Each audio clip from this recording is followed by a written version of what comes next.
welcome back to Just Another Football Podcast. I'm under the weather. Fergal's tired and just had a power nap there. George is just unbelievably tired, air quotes.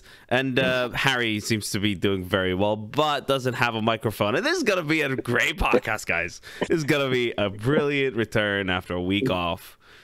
Just go and sell it to them. Back stronger. Absolutely, so good. To steal a phrase from another popular football podcast. Gone. What's the phrase? Sorry. Back stronger. Back stronger. Oh yeah. Do you know the big tall lad that used to play for Liverpool? Yeah. His podcast. Yeah. He's like 7'10", isn't he? I'm avoiding saying Peter Crouch's name as if like it's some sort of promotion that he's going to be getting. Well, I mean, we've referenced Tifo.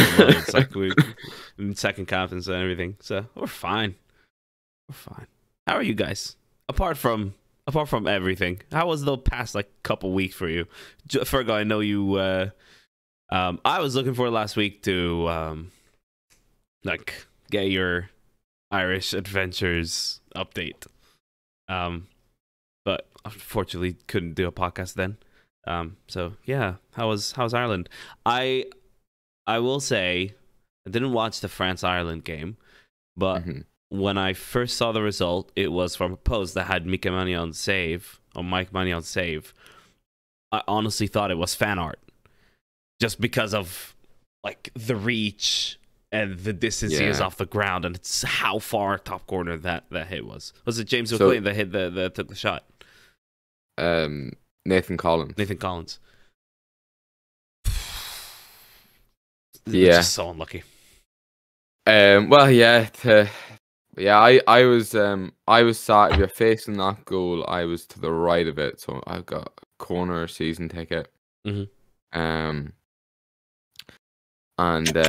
So I didn't have like an amazing view of it, but like I saw like the sort of sideline view of it, and like you're just waiting to see the ball go right past into the net. It was like such a powerful header, and then you see the replays and you realise just how good of a save that was. But yeah, it was a spirited performance. It was a really good performance from Ireland, and it just shows that what you get punished for at the very, very top. One lax pass from Cullen, and he's probably our most reliable person on the ball as well. Like, it's so uncharacteristic for him.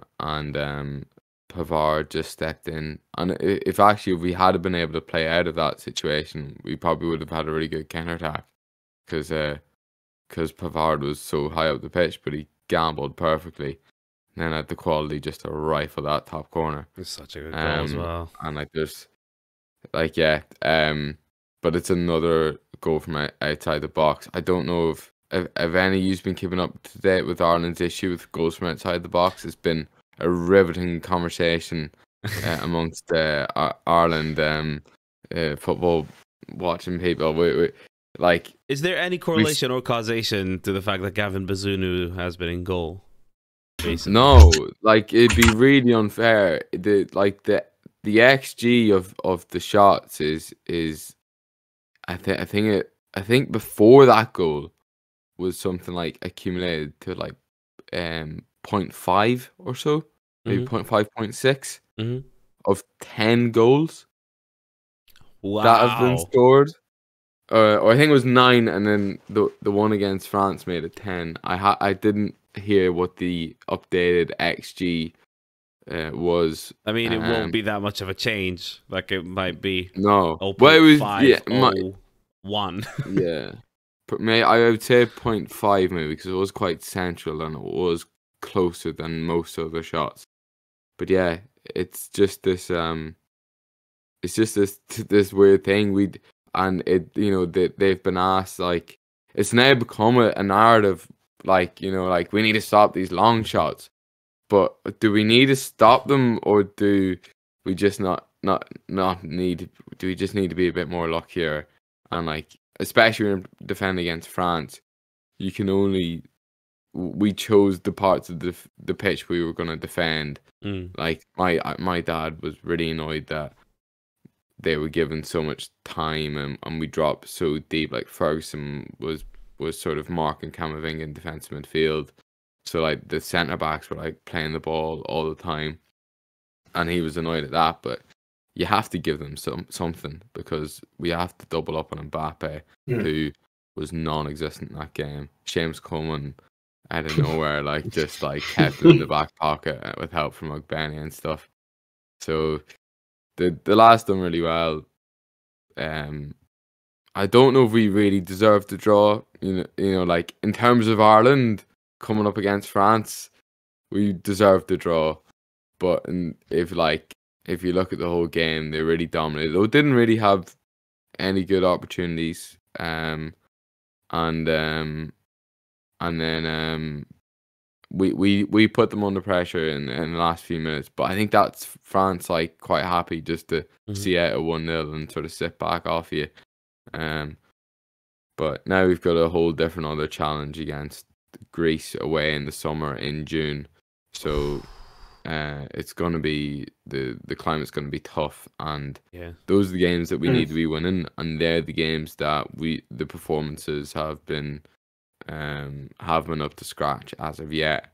We've scraped some results against teams around us, but it's those games that we need to be more convincing, and we need a sort of different tactic than what we did against France. We've always done well had good performances, at least, maybe not got the results, but good performances against the better teams.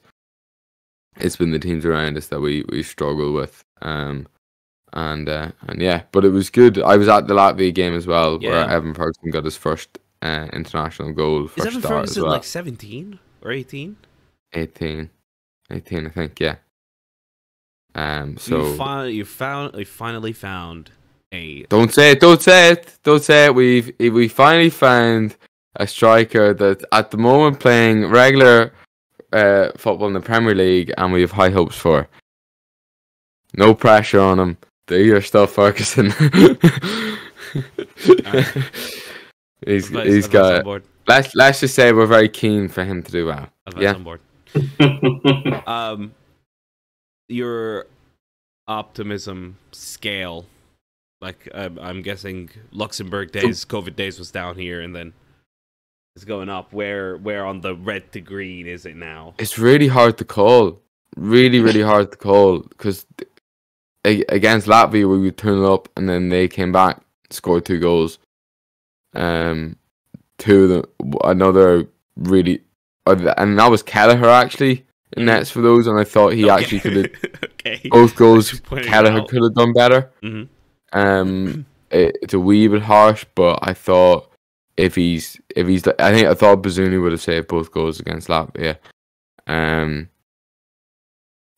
then we end up winning 3-2. But yeah, not amazing. So it's really, really hard to call like where we are. Like Greece will kind of decide the mood of Ireland. If we win, then Greece away is probably the hardest game outside of the top 2, Netherlands and Holland. So you're like, at least we'll be best of the rest if we can beat Greece away. The issue is that the Greece game is 6 weeks after the championship season ends, which is a big issue for us.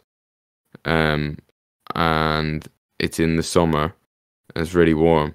So apparently there's going to be a training camp in Bristol, then Turkey, then in Greece, all in preparation for it.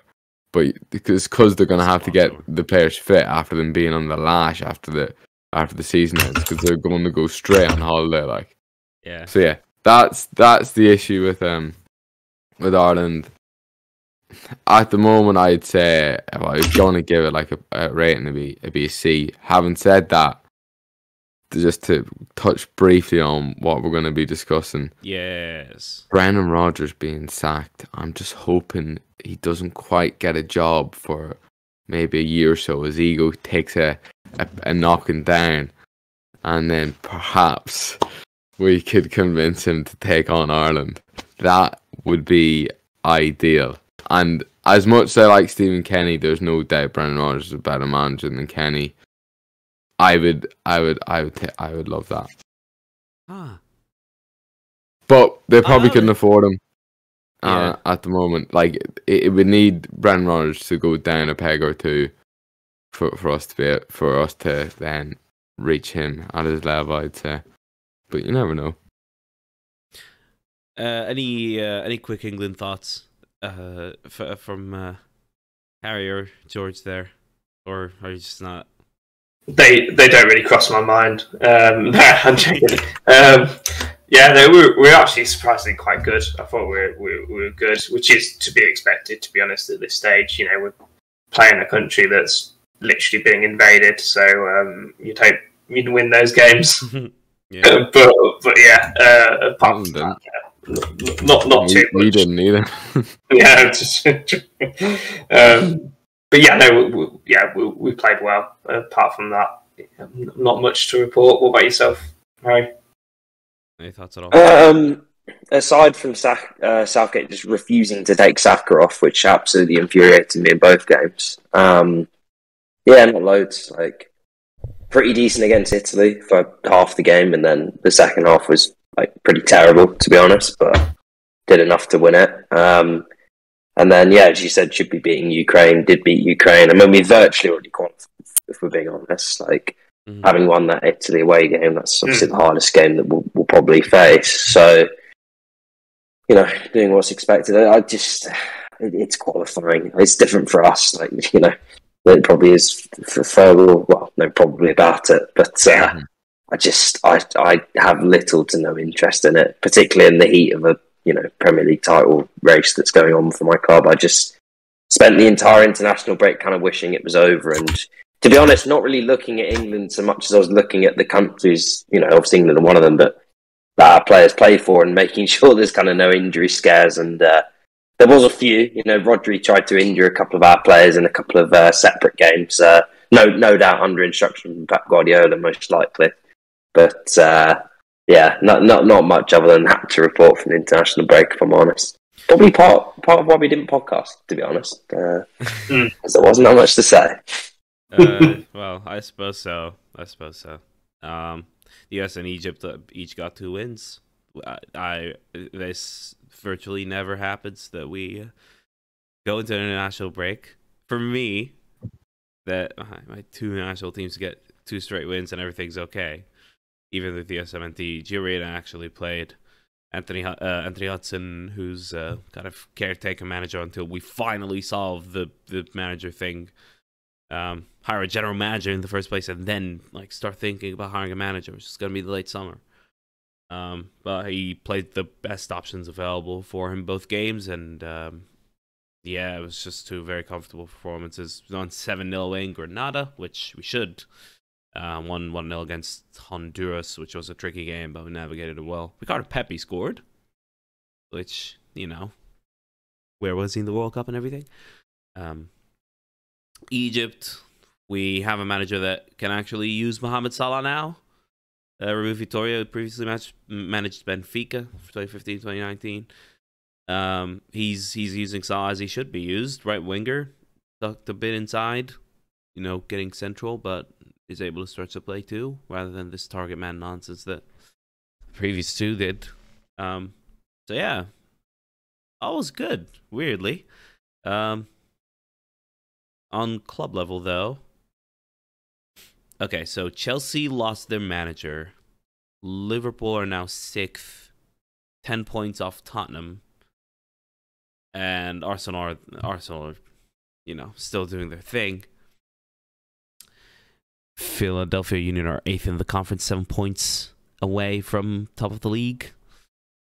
I worked 4 games in the last 2 weekends for the first team and second team. 3 losses and a draw. I'm straight up not having who needs to go there, Ali? What's that, Virgo? You've got to go, don't you?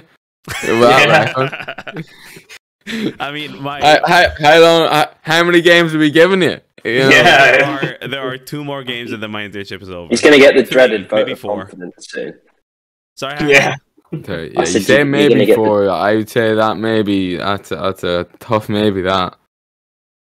Well, there's a Champions League game quarterfinal this Tuesday. Well, tomorrow. There is 2 more games, like for one for the first team, on the second team, there might be another Champions League game if we make it through. Maybe, depending on if we host the first or second leg, and then my internship is over 1st of May. But no, it's not been good. Chelsea are 11th. Mm-hmm. Thomas Tuchel just got the Bayern Munich job, which was very strange in itself, but also it's like, why did you reflexively let him go? Just, I don't understand Chelsea. Can I start? Can I go? Go for it, Fergal. Go for it. So, like, I've been a big supporter of Graham Potter, and I still am. I still don't fully get why they've decided to sack him now. You know, I'm also was a big supporter of what they were trying to do. They're making all the right noises with you know, what they want to do with the club and all the big projects that they've got, and who they've got and recruited. Like they've done, you know, in the summer they scrambled around a bit. It was a bit mad, but they'd done what they could in the circumstances. Then they were like, yeah, you know, we're not going to do this for a long time. We're going to get, you know, people in place and they'll run the actual football. And oh, thank God for that. You know, that's good. And then they get Potter and sack Tuchel, which at the time I did think it was harsh when they sacked him. But I thought it was a wee bit toxic, and I didn't think Tuchel was gonna really turn it around. But I thought you know, he deserved the right to prove me wrong and turn it around, to give it a go. And then Potter's come in. He's had to deal with, like, all the transfers, which in fairness, there's not many other cases where you'd say he's had to deal with all these great players coming to him. But there's been that much of a turnover, that many coming through, that like it's like 33 players. They've had to organise like double 11-a-side games to keep in training, to keep everybody involved and all this sort of stuff. And then we've had a bad bunch of injuries. And yes. But at the end of the day, we like, the results haven't been good. I was never really fussed in the results because the season was gone for me anyway. Maybe if we had got the act together earlier, we could have genuinely had a push for fourth, a bit like Liverpool have been trying to do, and it's maybe coming a bit unstuck now. But you know, you're edging towards it, and Tottenham don't poke the bear, and they seem to stay in fourth. But we Graham Potter, he's made one of his biggest issues seems to be like he's just changed what he's been doing all the time, like just not having a consistent lineup. But then you're like, oh, well, that's understandable because of the reasons I just said. But he just doesn't seem to have gotten the right blend. And people have been saying like, oh, the job's too big for him, or he's been overawed by it, you know, those sort of words. And it does sound harsh, but I think that is maybe fair. But I would have given him the time to sort of to work on this. It is a project, and in some ways he's a project as well. And I really don't mind that like if he grew into the role and sort of got his feet under the table. But the main issue is and some people call it from straight away. I think call it straight away, and he was like, the DNA does not match up. Chelsea are this cutthroat, ruthless team, yada yada yada. But the DNA was wanting to be changed by the owners. They wanted to come in, and you know what they were saying was completely different to what had gone before, and even they can't change it, and they bloody own the club. Like they've tried to do it, and the fan base, which seems to have a massive impact on the decisions that the club make. There's that comment that's been made in the Athletic articles saying that they were surprised at the backlash. The new hierarchy were taken aback by the new level of anger football fans express when things go awry. At best, they had not planned for that, and at worst, they underestimated the strength of that feeling. The reaction from the stands during the 1-0 loss to Southampton at Stamford Bridge was a wake-up call. And it goes on. But that just shows like it really doesn't do American football fans any help with all that, because it sounds like it sounds like they've gone to like a match and they've gone, bloody hell, this is an atmosphere. Yeah. This is something else. This, and then they've sort of shit the bed and gone, oh, we can't have people angry like this. I don't know if they've like maybe a good video to show them before they came into football or football ownership was like the when it all went sour at West Ham, and there was people climbing up trying to get and paying coins at the owners and all the rest of it, and the fan running. Somebody should have showed them that and go, look, if you get this wrong, this isn't even worst case scenario. It's getting there, but this isn't even the worst case scenario. And so you have all this like big DNA change. Like, we need a basically blood transfusion. We need to change the ideas of everybody and the fans. And Potter's come in, it hasn't quite worked, and everybody's chomping at the bit to get a change, because nobody quite believed it whenever he was signed, because he's not a Chelsea man in the classic sense of it, and he hasn't got the charisma, all the rest of it, which I don't necessarily mind. And I actually think the media, because he's a bit boring, I think the media were very quick to maybe turn on him as well, and like whereas like I couldn't really care less what he says to the media, but if the media aren't getting bits, well then they might, like good sound bites and all the rest of it, well then they might turn on you a wee bit quicker, it might be a wee bit harsher. But yeah, it hasn't worked out. But the thing I'm most annoyed about, above all, is there's some reports saying like, you know, the players were surprised that, like, you know, they come in at half time and he wasn't angry, and they were expecting more of a result. And basically, like, he was maybe struggling to motivate them in a certain way, or and they were sort of like maybe felt like they were getting away with it and then acted accordingly. But this issue is not this issue has been at Chelsea for a long time. Every single manager, going back to Antonio Conte I'm pretty sure I remember Conte going on a similar rant at Chelsea as he had done now at Spurs about, you know, the players just aren't doing it. And the players are consistently down in tools very, very quickly whenever things aren't going the way. And this season has just been an absolute mess. And maybe a stronger character like Tuchel, can get results short term and give everybody a kick up the backside, whatever, to counter this sort of attitude for some time. But this is part of Chelsea's DNA, and it's the bad side of Chelsea's DNA, is that the players kick up a fuss, know they can. Now, the player power is crazy now, because now they're all on 8-year contracts, which is like the downside to that aspect of what the board have tried to do.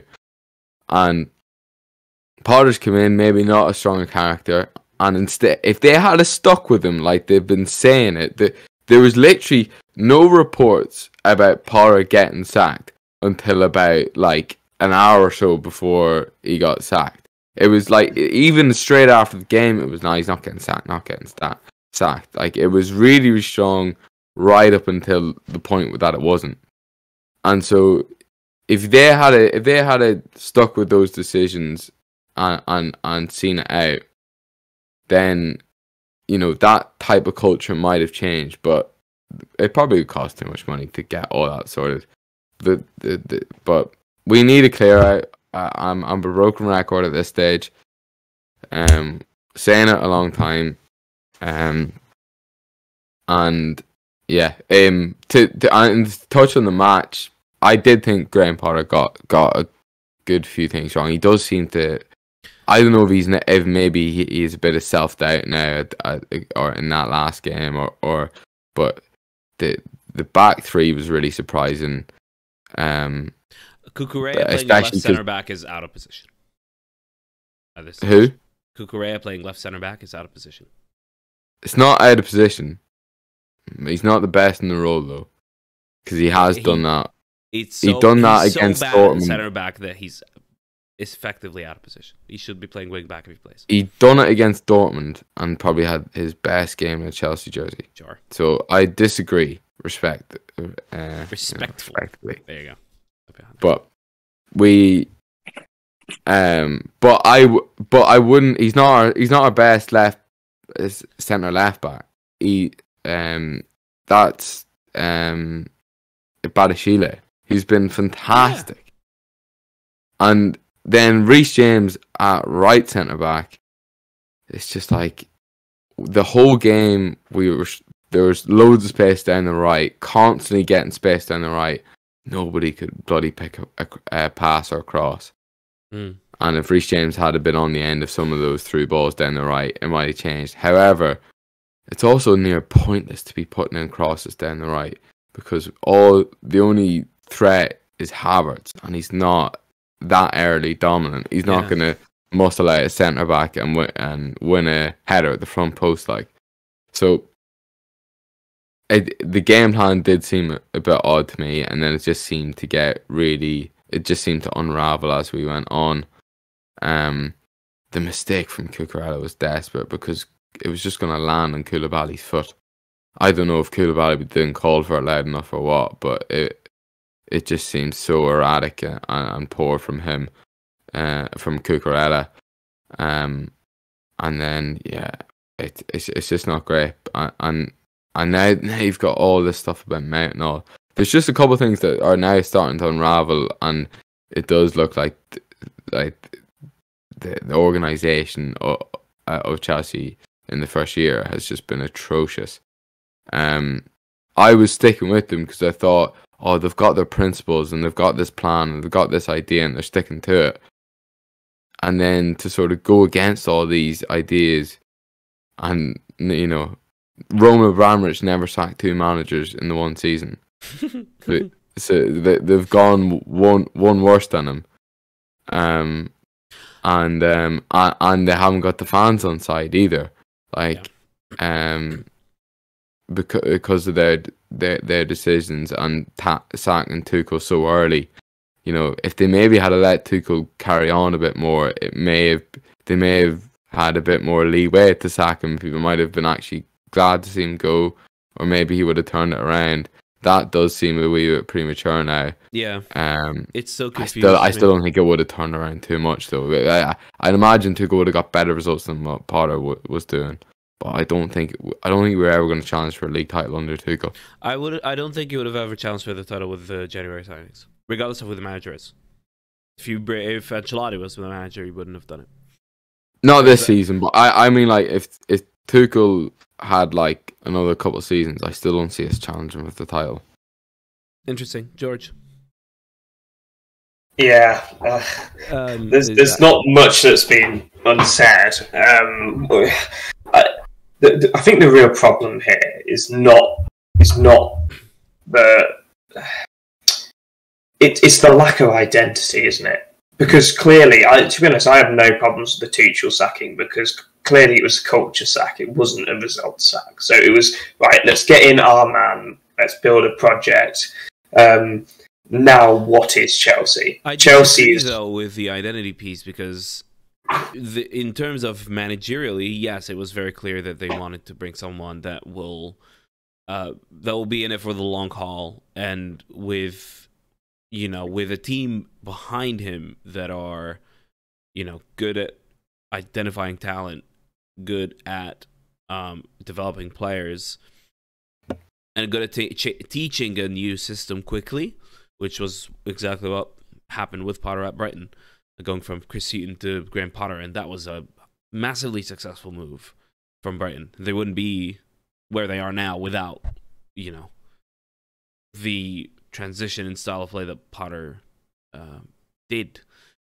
But the January signings, though, like these. No, but they make sense. They make sense. Like the January signings make sense. Yeah, 100%. They make sense. Every signing. The summer signings will work by far. Summer, yeah. So the January signings of young talent to bleed and bring through makes absolutely. They make sense, all of them. I don't remember many of the players being old. We were buying players for the future for Potter because they clearly backed Potter to develop these players into a super squad in the future. And so what it was is we've got our man, we've got a manager, we've got a style of play which is possession based. We're bringing in young talent for the future that doesn't necessarily mean we'll be challenging right now. But now we've gone from that, which is okay, it might take a couple of years, to right, we're sacking our manager, but we've not got a replacement. So we're not the ruthless Chelsea of results gone by, and we're not the Chelsea of new with a new principle and sticking by your man. So the timing's awkward as well. What's the difference between sacking him now and sacking him a month ago? Not getting relegated. That's a joke. No, but there's no difference. So it just doesn't make any sense to me unless they are doing one last push for the Champions League. So in that case, they got him to the quarterfinal. But that doesn't even make sense because, as you said, we're not getting in a manager straight away. We're waiting. Yeah, we're gonna wait to the summer. Bruno Salter, who I didn't even know was one on the Chelsea coach. I thought it was going to be that the other guy that you always see beside Potter, or Anthony Barry or something like that. But I went probably wasn't going to be Anthony Barry because he's linked to Bayern. But it seemed really strange that I don't know. I clearly don't know the hierarchy of our coaching staff, but I was surprised that he was chosen for head coach. It's very reminiscent of just an interim manager like Roberto Di Matteo. Obviously, not quite the same because he doesn't have the history of this club. But it just doesn't make sense in any capacity other than they've panicked. They think the noise is too loud and they couldn't deal with it anymore, which is understandable. We'd be rubbish. Like don't get me wrong. This doesn't excuse any of the results we've got with a team that we spent 600 million on this year alone. So, it's not like you can't argue that it's a bad footballing or bad decision in terms of the immediate, but it just makes no sense in terms of culture and identity. Unless, I don't know, the talks have broken down between Potter and them, they don't feel like they're going in the right direction, but yeah, it just seems insane to me. Absolutely insane. To me, the decision seemed to come from, like reading what's been said now is like it seems to have come from like poor results. Fair enough. A lack of progress, which is true. Like I really thought we would have been playing. I really thought we'd be starting to see green shoots come through now as to what this team is going to start looking like. And some nice football, but it has been bad. And the fact that he did lose me a bit when he started to switch back to 3 at the back, which probably is the better short term idea, but I just don't see it going forward.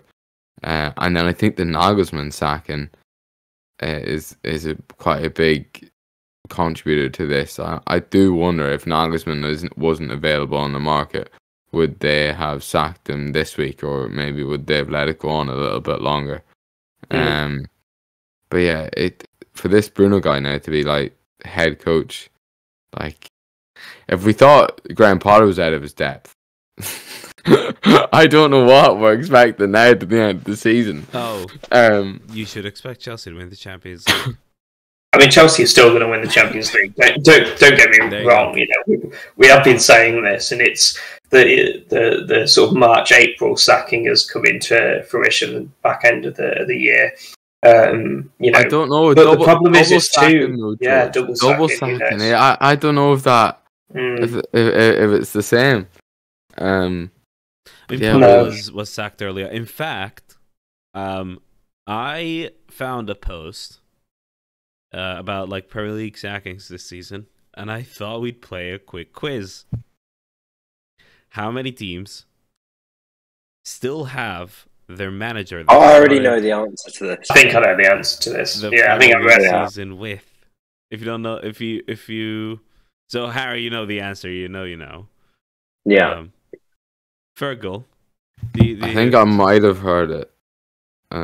What's it? Don't shout it out. Is it 14 managers and 12 teams have sacked? So I think is there 8 remaining, and the eighth longest serving manager is Ten Hag of Man United. I'm pretty sure. Correct.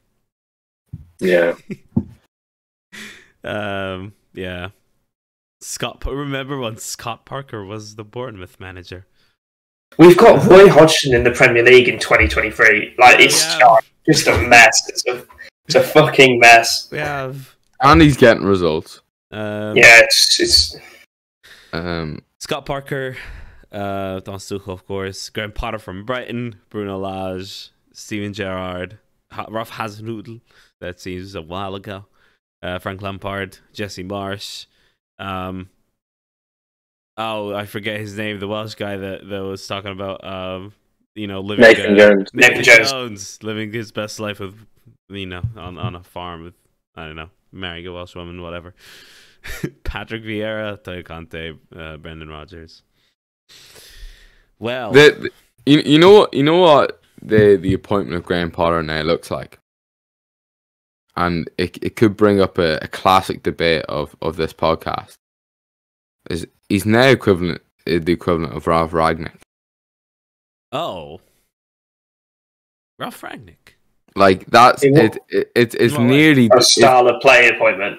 no, yeah, well, like it was it was this they were gonna do different roles after the first year, but it was you're coming in, you're gonna get a big long contract, you're gonna really affect this club, and then things haven't gone well in the management side.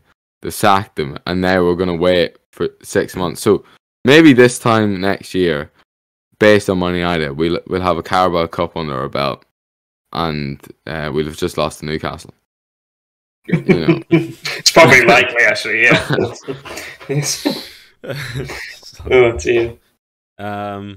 Well, that's all about Chelsea. Quick question. If you know the answer to it, fine. If you don't, it's okay too. You have until the summer. Who do you want the next Chelsea manager to be, realistically? George. I literally the answer is Nagelsmann, right?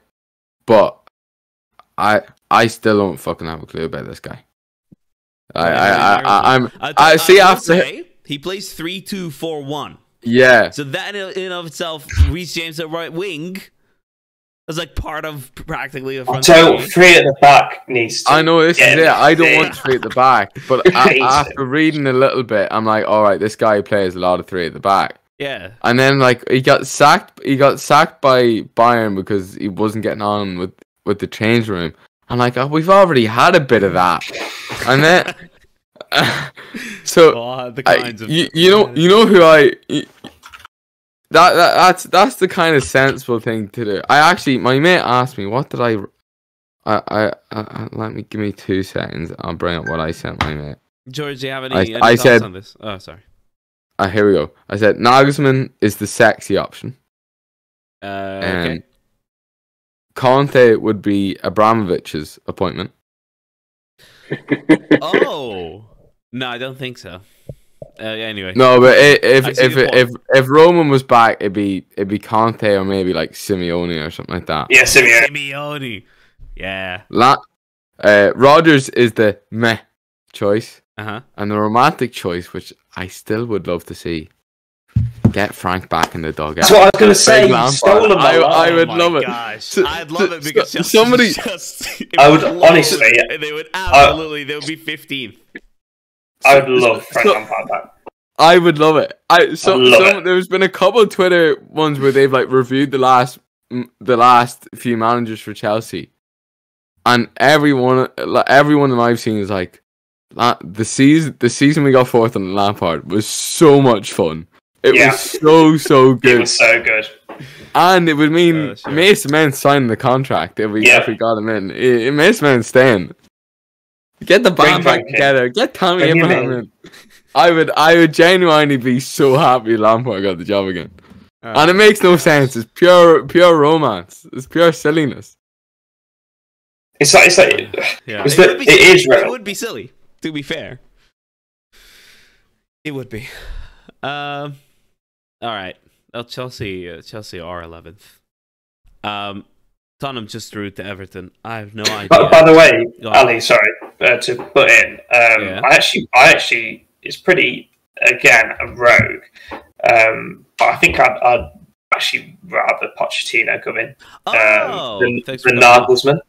So Poch is an odd one, but I just feel I see it that he's got the identity in terms of the style of play. Yeah, he's got the Premier League experience. Yeah, and he's an ex-Tottenham manager that I think could win a trophy with Chelsea, which would just be amazing. It would just be absolute gold. The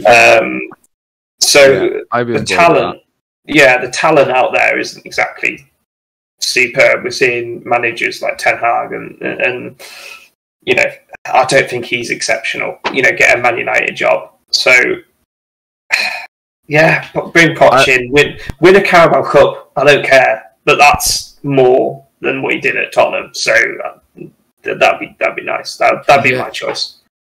Well, I really don't mind Poch. One of the interesting things that has come out, and it's incredible that this is one of the main factors in the next manager, is that they want someone that's really, really good with English, which makes a lot of sense. That's not the ridiculous bit. The ridiculous bit is that this talking point, or that reporting, seems to come from the fact that Graham Potter was such a bad communicator with to the press that like having somebody who's a charismatic communicator in English is quite an important, quite near the top of the list of things they want from the next manager, which I find that amazing, because I'm pretty sure Graham Potter has like a master's in communication or something like that. Yeah, emotional intelligence. Yeah, something like that. But yeah. Well, enough about Chelsea. Honestly, I could have just done a ramble on my own about Chelsea. I honestly didn't need you three here for this. I just needed to go. Arsenal winning against 4-1 against Leeds. Congratulations, Harry. You're still top. It's amazing. It's the most understated Premier League title race in a long time. And I think it should make some more noise. Yeah. It's the pressure has been totally taken off Arsenal in like the last. It feels like the last month. There's like, it's really died down. I don't know if it's one of those things that like, you are clearly going to win the league now. It's like it all looks very good. From experience of title challenges with Manchester City, is that we had 3. 2 of them. One of them wasn't a race. One of them if COVID hadn't happened, we would have won the next match day, the beginning of March, or like mid-March. We would have actually sealed the title if we won at Goodison, which was the next match day before COVID hit. The problem with the other 2, which City won, were that we were within a point for such a long time. And it was that entertaining, and we'd go top, and then we'd draw points against like the 18-19 one. We'd draw points against West Ham. I remember us scoring a really blatantly offside goal and played terrible, and then we drop Yeah, points. 1-1. And then we drop points, and then thinking at that point, oh my God, so they're going to actually close us down here. Then we drop points at Goodison Park 0-0. Solomons is a 1-1 against Pickford, and then City jump above us, and then it just stays within a point all the way through until they win the league. But it's a point. Arsenal are at 72 points to Manchester City 64. They have a game in hand. It would make it 67. That's 5 points. The gap is there. Like there's but they've still got to play. Daylight. They've still got to play City. Yeah, they still have to play City and all of that, but the difference feels big. The matches aren't but also. it's not. They're also not being shown on the telly, which is really bizarre. No, it's weird. We've gone through this spell of having a few games not on the TV, presumably because they can only show you, I think it's like 30 or 31 is the maximum you can be shown. And I think we've been shown every single game on TV since like September, I think it was. So it was like they basically had to save some because they want to show every game in the running, right? Like I pretty much think from now, all the games will be on TV, at least all of our next like 5 or 6 are. And I think there's 3 left to reschedule. You'd presume that they're going to be on TV as well. They had to just chuck some in a Saturday 3:00 kickoff. You know, like Leeds United at home, for example. But I think the reason it's gone a little bit quiet is because we've just kind of gone about beating the teams we should beat. And there's no disrespect to these guys, but we've won the last 7, and you know it's what we needed to do, quite frankly, after going behind City for the first time in months, really. But given the games on paper, we needed to sort of build up that gap because starting on Sunday at Liverpool, which will be a hard game, absolutely no doubt about it. The games get harder. Our games are harder than City's games. I think the leveler with it is obviously firstly the points difference, and secondly that they have obviously they're in the Champions League. The FA Cup shouldn't be that demanding with the semi-final, but it's another game. And actually, it's another chance for us to play that weekend and hopefully win and kind of stick another 3 points on the board. And I know, obviously, you'd expect them to win their games in hand, but I'd rather be, 11 points clear having played 2 extra games than not. Yeah. So that's the leveler in it. And it's kind of how that then affects them in their games. They still have to reschedule. I mean, they're going to be flat out to the end of the season. There can't be that many available match weeks for them to actually get some of these games in because obviously they're playing midweek. They're in the FA Cup. I mean, they are going to be playing pretty much every 3 days, starting, probably from next weekend. So they've got a big squad. They're probably going to need it. And it's just kind of the hope that if we can just keep that lead, get there and just get out of there without any damage done, if we can keep the gap what it is, maybe they sort of subconsciously switch their focus to the Champions League, which obviously is the one they want to win. If you offer them one of the 2, they're going to pick the Champions League. So, very good position. Absolutely no doubt about it. I'm not going to try and downplay it, but it can change really quickly. Like we were 7 points ahead of them a few weeks ago, and then suddenly they were a point above us. And obviously, I know we've kind of then gone back 8 points. Like that is how quickly it can change. Like a few bad results and a few injuries. We've got a few injuries at the moment, but we're kind of getting by. It feels like if we get a couple more, then we're kind of at the limit of it. I think we basically from last season we kind of had an 11. Now it feels like we've got kind of a 13 or 14, and kind of at the moment with a couple of injuries we're back to that sort of 11 or 12, a couple more, and we're really going to be struggling. So yeah, it's nervous times, but if we can win next weekend, or at least if we get a draw, I'd be pretty happy, I have to be honest. Like I have so many negative memories of this fixture in particular.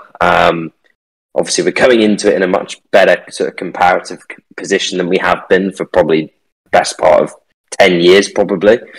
So I'm more hopeful we can go there and put in a good performance. But it's one of those fixtures I just want to get out of the way because I'm confident that we'll beat most teams we should beat. We've been doing it all season with, the exception of a couple of games. We've been very good at beating the teams we should beat. So there's no reason to think that we won't continue to do that, and then it will just come down to, I guess, the game against Man City and the game against Chelsea a few days later. Like you'll probably laugh, but I'm looking at that one as one that could be tricky because Chelsea will want to beat us, no doubt about it. They'll want to stop us winning the league, and with a new manager, I mean, who knows who they'll have in charge at that point, whether it will be this Bruno fella or whether they'll have someone in by that point.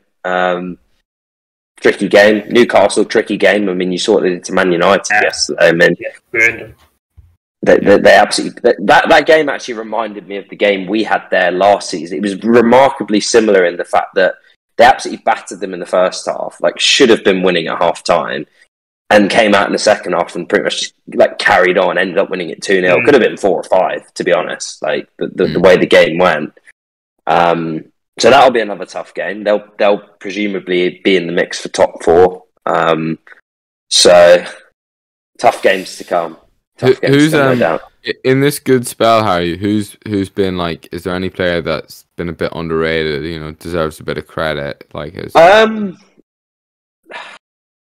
I think not underrated. I think the one who's been excellent has been Trossard, because I think that he sort of, without him in there, you know, I think Eddie did a good job for about 6 weeks, and then he kind of went off the ball. Then he was injured, and if we didn't have Trossard kind of filling in that position, and not just filling in, but he's actually probably closer to what Jesus offered. Obviously, he's back now, but kind of in that intermediate spell for 4 or 5 games where we needed him to step in and play centre forward. He didn't just fill in; he did a very good job. I mean, he's got, I think, 7 or 8 assists so far for us, which is up there for the most this season for us. He's only been here sort of a dozen games.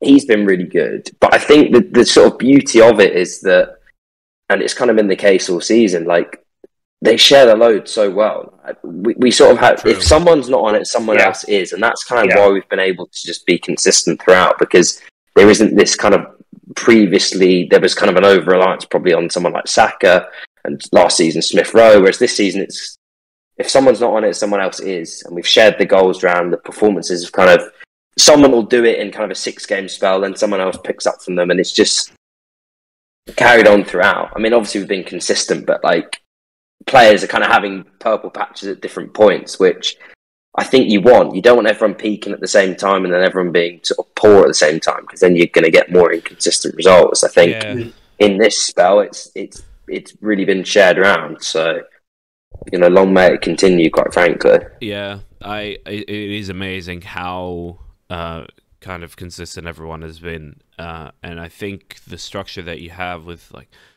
that 5 forward, including Xhaka and that, in terms of Xhaka pushing up and then, you know, Partey staying in the middle and build up, because of just the sheer volume of players you have and the individual roles they have when they are up front. It's very easy to cover up for mistakes. If the ball's given away, Partey's there and Xhaka's gonna track back, and then Saka's gonna drop back and cover in for midfield if needed. And it's just really, it's been really good to see like that coordination. I do think it's, the margin of error is slightly small if you're like really high up the pitch and on the attack and you're playing against a team that's kind of sitting back. If you're looking for Zinchenko to cut in, and that really helps too.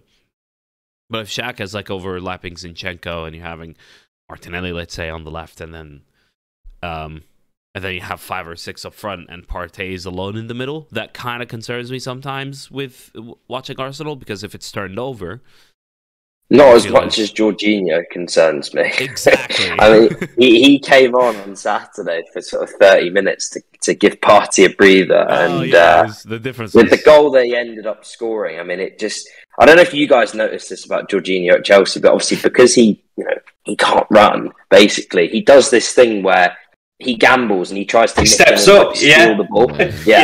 And like he's probably good at it. Like, he's a 7 out of 10 at doing it. But like when he doesn't get it right, and like it's been a few occasions, he's not getting back. No. And he tries to do it sort of like, 10 yards into the opposition half. The guy turns him, and honestly, like, it was right in front of me. Like, he's moving in sort of 0.5 times speed. Like, it genuinely, I'm watching the guy run through treacle, and then like a few things. It wasn't all on him. Who wins in a race, Harry? Per Mertesacker and his pump, or Jorginho at the moment? What a question! I mean, oh jeez. I mean, I think you'd be there sort of all night watching it. I mean, it's like, you know, you'd have to have some patience to watch that. Oh, I mean, Mercer was really slow. He shouldn't be, because he's got like massively long legs. You'd think he could sort of, you know, have a decent stride. I remember, I think it was James McLean's first goal, and it was against Arsenal for Sunderland, and I think he does a bit of a trick or knocks it past Murdersacker. Oh, he skinned him and he went down injured, I think. Murdersacker like trips over. If you watch it back, it looks like he trips over thin air, and I think he. He does. He literally falls over. He ends up. I think he missed like the rest of the season. He missed. I think it was like a ligament or something. But it was a pretty serious McLean didn't even touch him. Like that's how good young McLean was. It wasn't much of a turn, but yeah, he was slow. But Jorginho rivals him. So like going back to your point, Ali, like that does concern me, because Partey, you know, he's known to pick up the odd injury. So if Jorginho steps in and plays that role, then I am concerned about that. I think we got away with it in the games Jorginho had to play. We ended up having a lot of the ball in those games and didn't really face many counter-attacks. And even when we did, like even the Aston Villa game, for example, and you know, he doesn't score the goal, but he has the shot that leads to a goal. Even in that game, I was sort of watching people like walk past him in midfield, and I sort of find it hard to blame him, because like he just is not well equipped to play that role. Like, I sort of look at it and think like it's a hard role to play for any midfielder. You're basically being asked to cover so much ground, sort of, you know, out wide and back and forth, because of how high our midfielders push up. And you know, Zinchenko pushes really hard. Like, you do get left isolated a lot, and you have to be able to cover ground and win duels. And it's just not what he does. He's good in possession, so it is a concern. And like, sort of more widely speaking, like we are conceding more goals, and a little bit of it is a bit of again, the goal we conceded at the weekend is sort of a deflected shot from 20 yards. It is a bit unlucky, but like they did deserve a goal in the game. They had other chances, and yeah, the first half was the Leeds were like they were good in the first half. I think there's been a few games like this recently. The Everton at home game was another one, although they didn't offer as much threat. Like, we weren't very good until we scored, and then after we scored, we sort of like stepped it up and battered them, and it was sort of similar on Saturday. But we do need to start defending better. We've been very dodgy on set pieces, like pretty much every set piece at the moment. Like, there's sort of an ooh or an R at the moment, and there's been a few goals as well. And it's not a nice feeling, really, when you're sort of thinking every time a corner or free kick goes in, it could be ending up in the back of your net. So just need to tighten up a bit, I think, if I'm being sort of hypercritical, because we can't rely on having to score 2-3 goals every single game to win, even though we have done it all season. If we just tense up a little bit, if you look at some title-winning teams down the stretch, they end up winning games 1-0 a lot, and you need clean sheets. I feel like they're the sort of bedrock to getting over the line sort of down the stretch. So we need to get back to doing that, but overall pretty content. Can't complain at the moment, certainly. All right. Enough about the Premier League, because Serie A, we'll get into the tabs on Tammy. I have something to say about Tammy, our old pal, but Napoli lost 4-0 at home to Milan. The Champions League dress rehearsal. Yes. We speak about in the within the last couple of weeks, we have the other podcast. George actually said, was it last episode? George said Chelsea are better than Napoli, and I was just I'm inclined to agree with him. I was so ready to come in and rinse him for that, and then Napoli lose 4-0. Yeah. Well, he lost enough to Villa too, but like. Villa are better than Milan. Yeah, but Chelsea beat Milan home and away. You know. Yeah.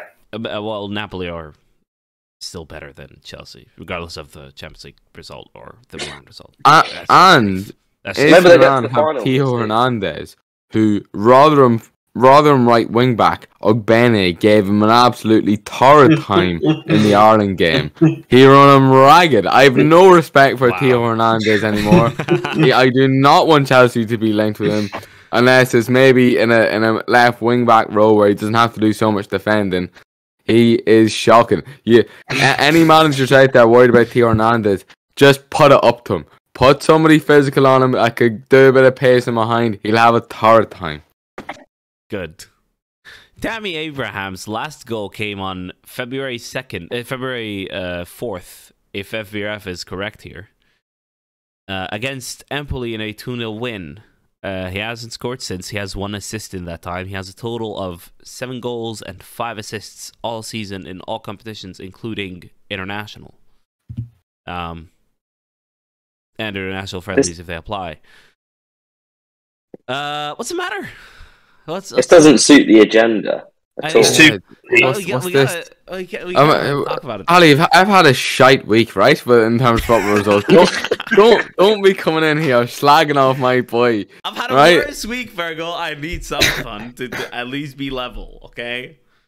All my teams. Your national both your national teams won. Don't be coming in here. Win twice. A club football though, like Union and Union 2 are just losing everything everywhere. All right, Liverpool are 6th. Liverpool 10 points behind Tottenham. Okay. Yeah, that is bad. It's so bad, and we have 2 Jeff derbies coming in. Like I have Chelsea and Arsenal. Oh Christ! Yeah. And, I didn't even realize that game was tomorrow. That game is tomorrow. Then Arsenal. Yeah. And then Leeds. You tell you what, Leeds feels sticky, man. Leeds feels a bit sticky. They've already beaten you once. They have beaten us at Anfield, and now we're playing at Ellen Road. That is right. Yeah. This rest of the schedule looks bad, but no, Tammy Abraham just to update everyone, not on the best kind of. He just had a baby, got like a month ago. Yeah. Yeah, it's probably sleepless nights. Yes, you know. Yeah. The new dad life. But yeah, he was hooked in the 58th minute of a 3-0 win for Roma. It was that. If anybody's seen the clip, has everybody seen the clip of Jose Mourinho? He giving instructions to the sub. Yeah, and he's there going. So he's there. He's full attention to giving the guy the instructions. You're going to go there, and then Roma score in the moment, and he goes, looks up. Oh, we scored, right? Yeah, don't worry about it. You sit back there. I've had to put the penny back on. Poor man. Do we have short games? Oh, by the way, just to follow up on the Napoli result thing against Milan, they're still 16 points clear of Lazio in second place. So that is exactly like the 4-0 loss Liverpool had when we won the league title against Man City. Except you'd already won it. Man City are a little bit better than Milan. Yeah. You'd been out on the piss before that Man City game. I remember watching that. It was a biblically bad display. It was incredible to watch. It was almost as bad as this Saturday, which you've managed to sort of, skirt over the edges of. Alex. Because don't worry, I know your game. There's nothing else to say. No. To be fair, the only thing I wanted to say is that I am more and more warming to your idea that Klopp won't be there next season. I mean, he alluded to it today in his press conference. I wanted to bring that up. He did allude to it. He did say, "Oh, I don't know how I'm sitting here. I don't know." And, he basically said it's like nothing to do with this season. Like it's to do with sort of, and that's fair enough. Like the stock that you build up sort of on previous seasons, but. Obviously, I wanted Liverpool to get a result on Saturday, for obvious reasons. But even taking that out of it, just watching, and this isn't the first time they've done this. Where they come out for the second half, and within 50 seconds, Man City are passing the ball into an open goal. It's just like they scored 4 tap-ins. Yeah, so infuriating to watch time and time again. A couple of them were well worked. Like the first is a very good goal. There's always parts you can do better. Yeah, when did John Stones become Pirlo? He's been doing this quite a bit. When did I miss that? No, he's been using him like that quite a bit as a sort of right centre midfielder. I assume that's what you're referring to. I was like, who's this guy? Yeah, that's Pep, mate. He's a freak. He just has these fucking brainwaves. But I was fuming with that second goal because it was crazy. I don't know what that defensive line was, and then it's just so bad. It's so bad. Yeah, I honestly have nothing else to say. It's also annoying that all the slagging Jack Grealish got for not basically having a season off, and now classic Man City give him a bit of time. Now he's better in. It's only took him a season and a half, but he's really clicking into gear now as well. He's playing really well, but like I don't love the and it's not his fault. He seems a nice chap and all, but like he cost 100 million. Like the fact that he's sort of resembling a footballer now shouldn't necessarily be a massive shock to people. If I'm honest, It's not a shock. I think people are like, all right, yeah, no, this is now him like showing what he's worth. But it'll still need to continue this for the rest of his time at Man City for it to be a well worth transfer. It's not going to be like it isn't. It doesn't need to be. That I think that's sort of the bigger point in this. Like, it does not have to be value for money whatsoever. That's kind of just the world we live in with Man City. Like they can afford to splurge like that, it not work, or it mildly work. And in fairness, when you've got Haaland for like 50 ramifications. million, it's like oh well, we might have missed slightly out in Jack Grealish, but Haaland for 50 million, we've got one hell of a bargain there. Yeah, I mean, but he is playing well. Speaking of Man City and that game, my short king of the week is Ilkay Gundogan. Actually, What's his height? I actually do need a height check. I'm pretty sure he qualifies. He scores an unnatural amount of headers if he's a short kick. Because I swear to God, the number of times I see him getting up at the back. Sorry. I'll tell you why he scores headers. Because he's 5'11". Okay. He's got small vibes. He does have small vibes. He does have He's one of those players that look more than probably what he is. But yeah. Oh man! All right. I don't think I'll go John McGinn. Shout. Yeah, that is John McGinn's. He's had a good international spell as well. Yeah, Scotland beating Spain. Love that. I'm just gonna. I'm happy to concede John McGinn. Yes. I'm just gonna throw Gabriel Jesus in there. Not. He's been fantastic. Love him. He's 5'9". He qualifies. Yes. I just want to again draw attention to the fact that he has signed for us, scored 5 goals, spent 3 months injured, come back, and he still managed to score again before Richarlison scored for Spurs in the league. Just wanted to throw that out there. And, yeah, one other one. I'm just after checking their height. Just like what a week he's had is or what a couple of days he's had is Bruno Salter. At 179 centimeters. Just the fact he's landed in the position now, going to be taking on Real Madrid in the Champions League. I think that's worth fell on his feet there. Yeah, he's fell on his feet. Hold Incredible. on. I just realized who Bruno Saltor was. Yeah. He played for Brighton. Beard. Yeah. Beard is king. I didn't know he was in Chelsea. I didn't realize how much of a Brighton legend he was. Oh, no, neither did I. They absolutely loved him. And the first thing that comes up is here, but there's like loads of pictures of him in a Brighton kit. Yeah. But he played like 236 games, I think it was, and he's really beloved. He had a mural in Brighton town called El Capitan, and now he's managing Chelsea. Have you still got to play Brighton again? Yeah, we do. Chelsea against Brighton. Lovely. Apparently, a lot of the Brighton fans turned on him whenever he signed for Chelsea because they thought he was going to stick it out with Brighton, but he went with Potter, and the mural's now been painted defaced. No, it's just they've defaced it with just a nice clean white paint. Bruno is 1 inch above the 5'9" requirement. He was worth a mention. He was. Just a joke. Yeah, I think despite Gabriel Jesus' heroics of scoring after a 3-month injury before Richarlison has. I'm happy to give it to that. I mean, I'd much rather not give it to the guy that scored against Chelsea, to be honest. But you know what? Yeah. If we can stick to it in Spurs somehow, I'd much rather go with that. Just because it's really funny, I will give it to Jesus. George, you haven't suggested anyone. You can throw a different name out there. Yeah, I mean John McGinn, that's fine by me. Is he actually 5'9"? John. Oh, we can double check. I'm pretty sure he can't be high. I'm sorry if he's higher than I think he He's was taller than he was a 5'9". little bit shorter than Bruno.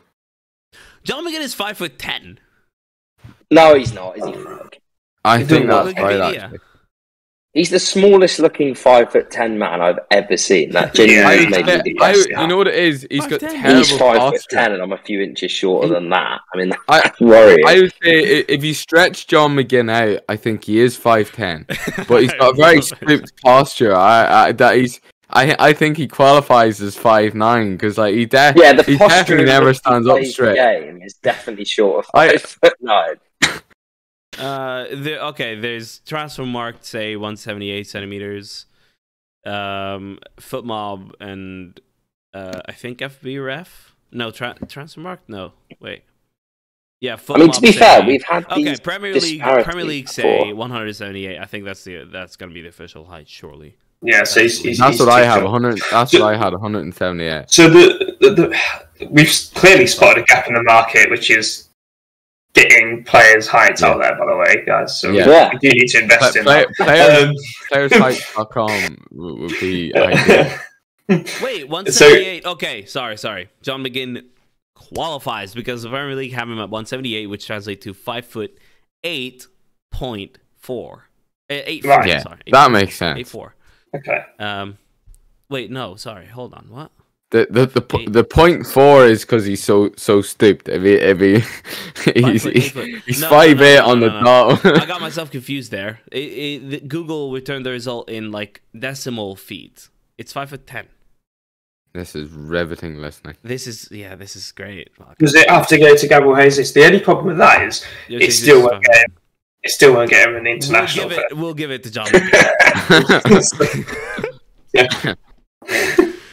Is Carlo Ancelotti being linked to Brazil? Yeah, it has. Yeah.